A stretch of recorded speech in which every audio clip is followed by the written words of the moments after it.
home on every rural road. Hyundai Country Calendar. Job.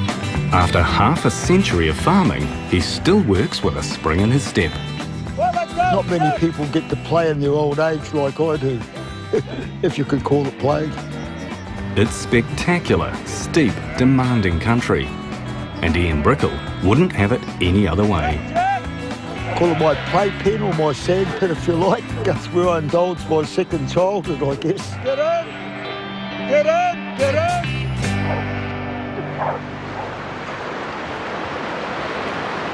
The Mohaka River, Hawke's Bay. I love this road. I reckon 20 or 30 years drops off me when I come round that Willow Flat corner. Ian Brickell's been driving to work on this road and across the spectacular Mohaka Bridge for more than 50 years. You realise how busy we're going to be in the next few days, do you? With him on the trip today, his 17-year-old granddaughter and farmhand, Ella. We've got all those sheep to get in tomorrow somehow, so we can weigh those lambs off on Tuesday morning. They're on a 90-minute drive along Willow Flat Road to what Ian regards as his El Dorado of farms, Te Waiwai.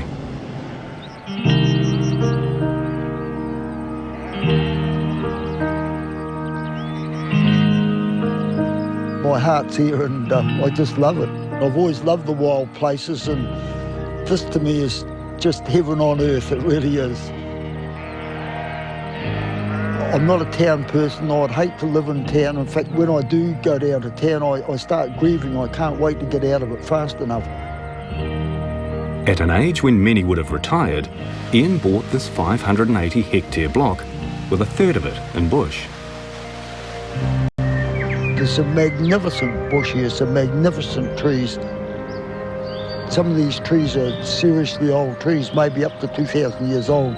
So yeah, it's ancient forest, but it's beautiful forest. From a farming perspective, virtually all our lambs go off the mothers before Christmas at 18 k's or better. Our Welsh Blacks thrive here. We're breeding horses as well, and the country suits the stock and the stock suit the country. There's no rush.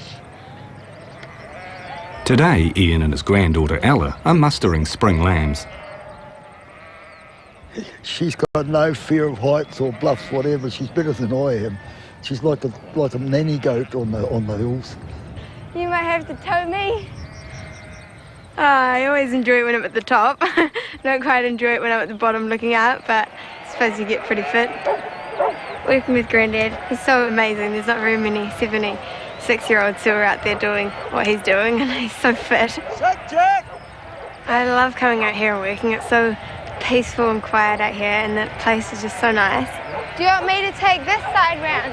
No, we've both got to be together coming up. The simple truth is I couldn't handle this job all on my own, but I'm so fortunate that Ella's agreed to help me.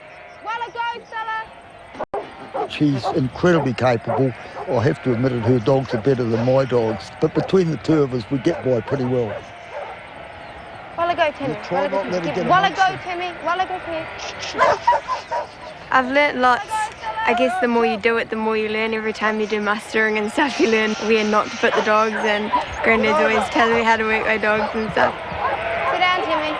I'm constantly learning how to do it better, and he's good too, because if I have an idea, he'll listen to it. And he asked me if I had any ideas, and I told him to put in a couple of tracks, and next time I come over and the tracks are all put in. Sit down. Ooh-wee. Today we're bringing in all the ewes and lambs from the farm, and we're going to pick 200 of the best ones and then the fattest ones and sell them to the works. Ian works his dogs by voice only. Get in, Jock, get in. Nah, Jet.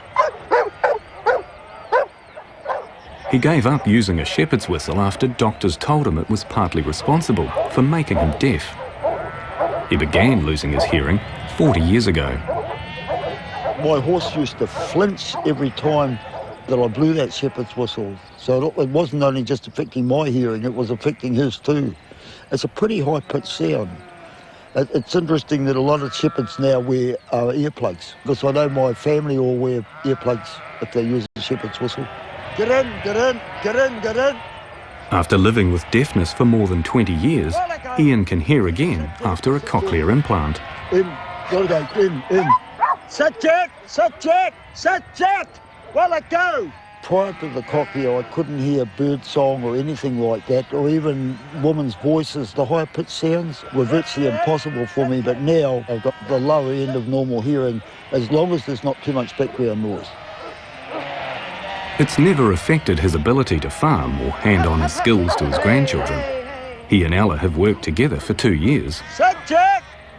She's also got a financial stake in these lambs, and she'll benefit when they're sold to the freezing works in Wairoa.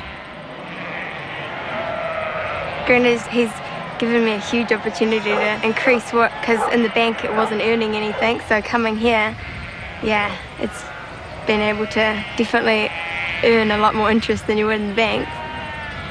And Ella should be in the money. Ian says the lambs are looking good, and he reckons they'll fetch close to $110 each.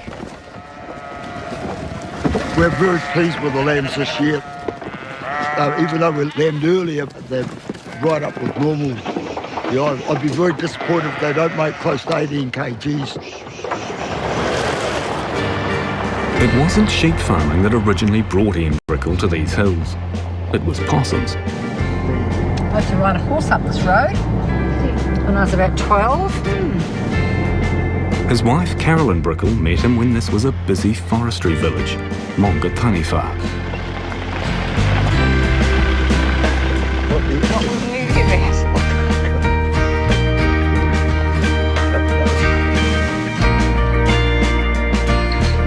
This is where they began their relationship in the 1960s. It's hard to believe today, standing here in this pine forest, that 52 years ago there was a thriving mill. The village was based on the logging of the native in the Mongataniwha bush. So at least 8 or 10 houses. There was a picture theatre where Carolyn and I had our first date, would you believe? I was possum trapping just down the hill a little bit. Pretty lonely existence, actually. It was hard work. I mean, I didn't get to bed before midnight at the earliest, and it was 7 days a week, and I was always out of bed by 5, 6 in the morning, so there wasn't a lot of sleep, and I was pretty jaded at the end of it, but it was worth it. My whole purpose was that I wanted to get my own farm, and the possum trapping gave me the means of earning enough for a deposit on a ballot farm. And soon enough, the possum trapper was smitten with the young nurse from Hastings. When we got married, he made me 2 promises. He Three actually. Wow. he promised me that I would never go cold, and that I would never get bored. And he's kept those promises. Well, I actually told her she was allowed to sleep until 7 o'clock on Sunday mornings, and she thought I was joking. He was, of course. But I've got to be honest, the firewood, I promised she'd never go cold. I had to actually pinch some wood out of my son's woodshed once to keep that promise, but I never broke it. I married the girl of my dreams. We ended up with 6 children, 24 grandchildren, and yeah, I just could never have imagined it in my wildest dreams. And Ian's still following his dreams and doing his bit for the community.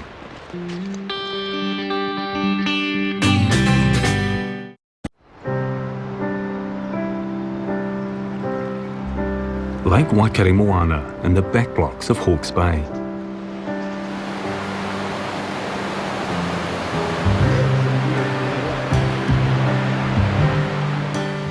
"77-year-old farmer Ian Brickell is on a search and rescue exercise. He's been a volunteer for nearly 50 years.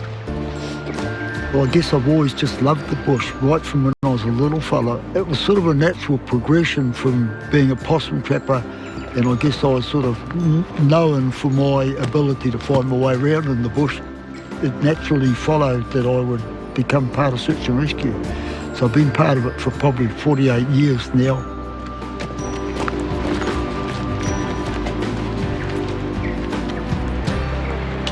The party's led by local police officer Hamish Anderson.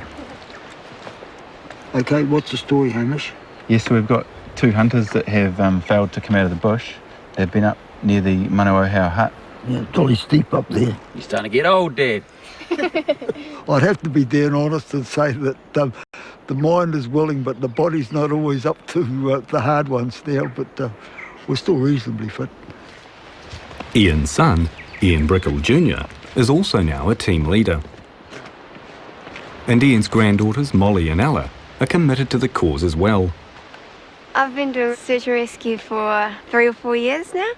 I like getting out in the bush and, yeah, it's really cool coming out and getting to camp. They don't look very big and strong, but they can carry incredibly heavy packs. And I have to confess it that on the last big exercise we had, they actually ended up carrying my pack for a bit for me. Yeah, that was a bit of an eye-opener. I've learned how to pitch a tent and stuff like that and start like campfires, and it's really cool learning about all the different trees. So I am probably starting to wind down a little bit now. But as long as I've got my fitness, I'll keep going.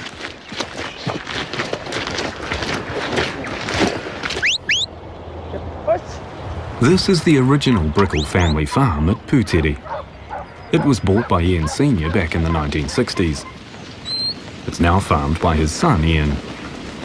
He continues the Perrindale stud, started by his father. So what we're doing here is we're getting the rams ready for sale. We bring them all in. We have the vet go through and palpate them all. We have the wool guy go through them and class the wool into different categories. 1077.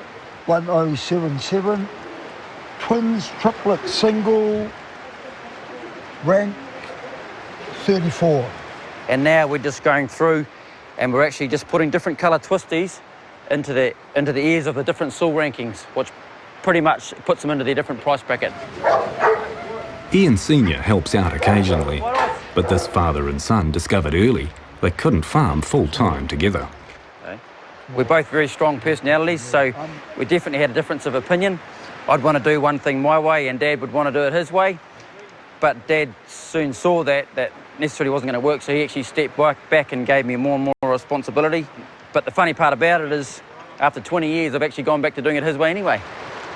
What's the ranking? Rank, my mother reckoned they do listen 20 years later, but from my point of view, it is really gratifying to see something you've started just carrying on and growing. Like, I actually have to confess, I think Ian's producing better rams than what I was all those years ago. To be still going at 77, to still to have the passion and the desire that he has, just unreal. Up at 5:30 every morning, out there fencing. He's been an awesome example and role model for me. If I'm still doing what he's doing at 77, I'll be a happy man. I don't think my wife will be, but I'll be a happy man. Who can tell me where the ear canal is? Me! Okay, Tom. This is Ian's wife, Bobby. She's mum to the couple's 6 kids and also their homeschool teacher. Okay? I always thought weirdos homeschooled. And I went away to a Christian women's camp and they talked about it and I thought, wow, that sounds pretty cool, to be in charge of what your kids are learning and to be able to teach them at their level, at their pace, and teach them in a way that suits them, because like all the kids have a different style of learning. And so you can cater. And I just thought, wow, this is pretty cool. And my mother's a teacher, so I had lots of support. 15 years we've been going now. We'll keep going. I think I'd miss them if they all went away to school. And I don't think I'd be organised enough to get them on a school bus and pack their lunches, I don't think. So, no, it works well. It does work well. Daughter Ella says homeschooling gives her flexibility to travel to Te Waiwai and work on her grandfather's farm. She's learned such skills as handling some hefty beasts, such as this 5-year-old bull.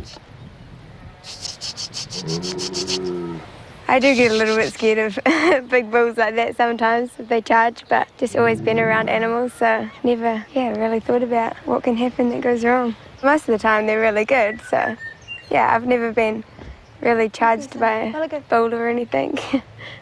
Always keep my distance. I feel safer with the dogs as well. The bulls are scared of the dogs, so they normally just run the other way. How'd you get on, all right? Yeah, good. I have total confidence in Ella. Ella is incredibly capable no matter what she does. I get worried a bit because she's scared of nothing.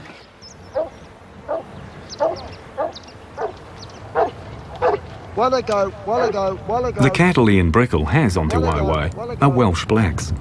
He imported some 40 years ago, and he's a huge fan of them. Get in. Down, John.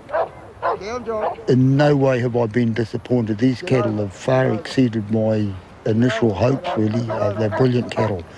They're not widespread in New Zealand, but there wouldn't be a dissatisfied breeder in New Zealand. Once you've had a taste of Welsh blacks, you're not going to go away from them.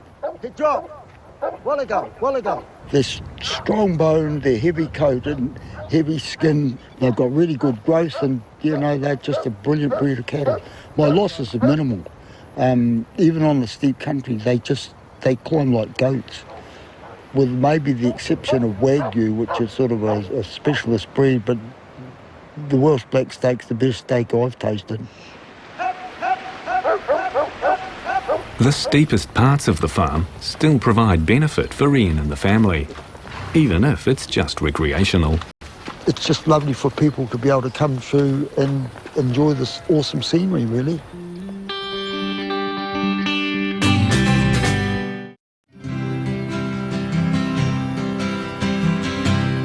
On Ian Brickell's farm, Te Waiwai, in the back blocks of Hawke's Bay, there's some prized native bush. I've been a possum trapper, and on my farm I love our bush, and I'm very zealous about the protection of our forest, really. One of the things we've been most careful about is to draw a clear line between farming and conservation. Ian's riding with his granddaughters, Ella and her older sister Annabelle, and shepherd Mark Lilburn. They'll be able to enjoy this ride for years to come. This is some of the 240 hectares of bush on the farm, which is under a QE2 covenant. None of the trees can ever be cut down. The forest is protected for all times. There are some magnificent trees in this covenant, literally thousands of them. Particularly some magnificent Mad Eyes, Rimu, Kahikatea. Not so many totara because the possums have actually killed a lot of the totara, although we've got a very successful possum control. The bush is regenerating beautifully because there's not many predators left. Not only is there magnificent bush in this covenant, but the bird life is quite wonderful too. It's a pretty special thing to be able to ride through bush like this. It's just lovely for people to be able to come through and enjoy this awesome scenery, really. I would love to be able to release some kokako into this forest. I'm sure they would thrive here. We're actually thinking of putting up a hut or a lodge so that people can stay here and enjoy the fishing and the ecotourism, if you like, also trekking. And Ian Brickell breeds his own horses to ride. It's his latest enthusiasm. I've probably been breeding horses for about 6 years. The plan is to produce horses for most needs. I haven't got ponies and I haven't got draft horses, but I'm breeding very good trekking horses, very good station horses. I'm always one for trying new things. I've imported horses from the States and embryos from Canada. This stallion's a Morgan stallion. He came from Cambridge. He's all imported blood.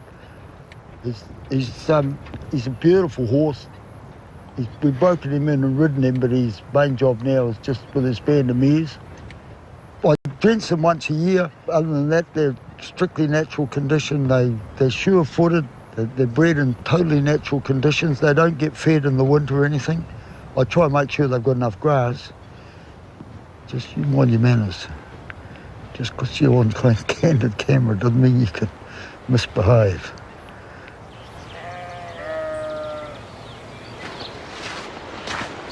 Ian Brickell's in no doubt about what is the greatest partnership of his life.